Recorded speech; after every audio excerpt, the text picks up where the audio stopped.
بسم اللہ الرحمن الرحیم۔ السلام علیکم عزیز طالبات، آج کے لیکچر میں ہم اپنے باب نمبر 12 کا جو بقیہ حصہ ہے، یعنی جو آخری اس کا حصہ ہے، اس کا مطالعہ کریں گے اور اس سے متعلقہ کام جو ہے وہ ہم کرنے والے ہیں۔ ٹھیک ہے، تو آئیے دیکھتے ہیں کہ آج ہمیں کس خاندان کے بارے میں پڑھنا ہے۔ طالبات، جیسا کہ آپ جانتی ہیں کہ امیر تیمور کے حملے کے بعد جو ہے وہ تغلق خاندان کی جو حکومت تھی وہ ختم ہو گئی تھی، اور اس نے کیا کیا تھا، اس نے خضر خان سید کو اپنا جو ہے وہ نائب مقرر کیا اور دہلی پر قبضہ کیا، اور اس کے بعد وہ وہاں سے چلا گیا۔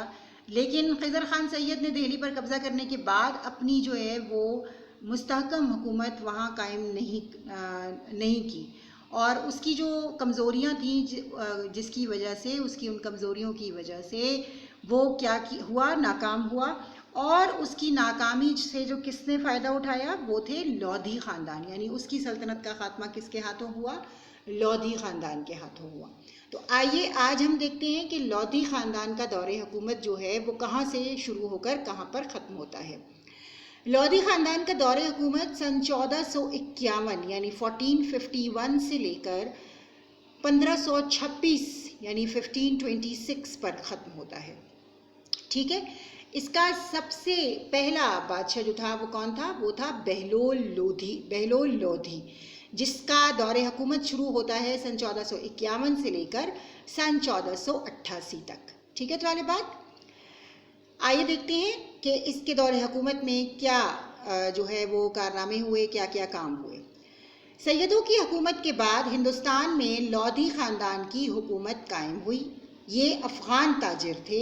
اس سے پہلے آپ کو یاد ہوگا تغلق جو تھے وہ ترک نسل کے لوگ تھے، تو اس کا مطلب ہے کہ یہ افغان لوگ تھے جنہوں نے دوبارہ ہندوستان پر جو ہے وہ اپنی سلطنت جو ہے وہ قائم کی تھی۔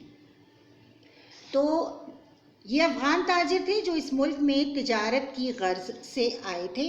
ان میں سے اکثر نے ہندوستان میں ملازمت کرنے کے بعد یہیں بود و باش اختیار کر لی۔ بود و باش کہتے ہیں کس چیز کو؟ رہن کو، یعنی رہن سہن جو ہے وہ وہاں اختیار کر لیا۔ بہلول اس خاندان کا سب سے پہلا بادشاہ۔ بہلول والدین فوت ہو گئے تو ان کے چچا اسلام خان نے اس کی تربیت کی۔ بہلول لودھی نے تدبیر اور اعلیٰ جنگی صلاحیتوں کی بدولت ہندوستان میں لودھی سلطنت کی بنیاد رکھی۔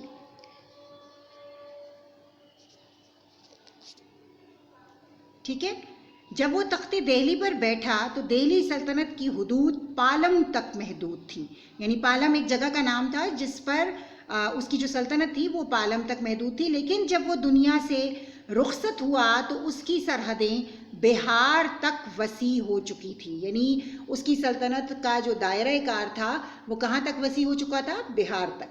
سلطان بہلول لودھی انتہائی روادار حاکم تھا۔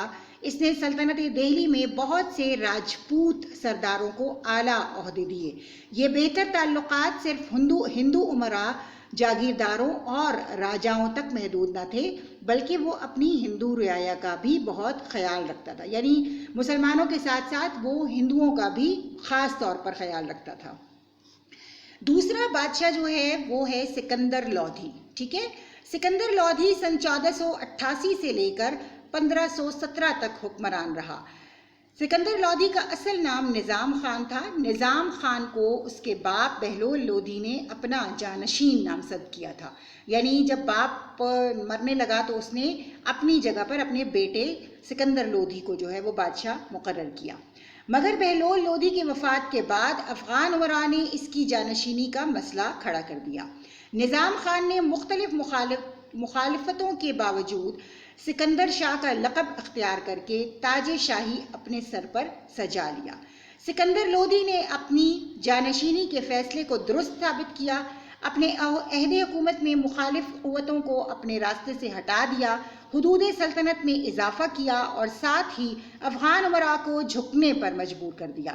سکندر لودھی کو سلاطین لودھی میں سب سے عظیم حکمران سمجھا جاتا ہے۔ ٹھیک ہے، اس کے بعد جو تیسرا بادشاہ تھا اس خاندان کا وہ تھا ابراہیم لودھی، جس کا دور حکومت 1517 سے شروع ہو کر 1526 پر ختم ہوتا ہے، یعنی اس کا مطلب یہ ہے کہ یہ اس خاندان کا آخری بادشاہ تھا۔ لودھی خاندان کا آخری حکمران جو تھا وہ کون تھا؟ ابراہیم لودھی تھا۔ اس کی سیاسی و انتظامی صلاحیتوں کی کمی اور ناقص حکمت عملی کی وجہ سے اس کے اپنے قبیلے کے لوگ جو ہے وہ اس کے مخالف ہو گئے۔ یہی وجہ تھی کہ پانی پت کے میدان میں اس کے پاس بہت بڑی فوج تھی، لیکن وہ ظہیر الدین بابر کا مقابلہ نہ کر سکا۔ ٹھیک ہے، اس کے بعد ہے اس طرح سلاطین لودھی کی سلطنت کی حکومت ختم ہوئی اور مغلوں کے دور حکومت کا آغاز ہوا۔ سلطنت دہلی، جسے محمد غوری کے غلام قطب الدین ایبک نے قائم کیا، التمش اور غیاث الدین بلبن نے اسے استحکام بخشا، خلجیوں نے اسے دکن تک وسعت دی، مگر محمد بن تغلق کے دور حکومت میں بغاوتیں ہونے لگیں اور سلطنت کی حدود سمٹنے لگیں۔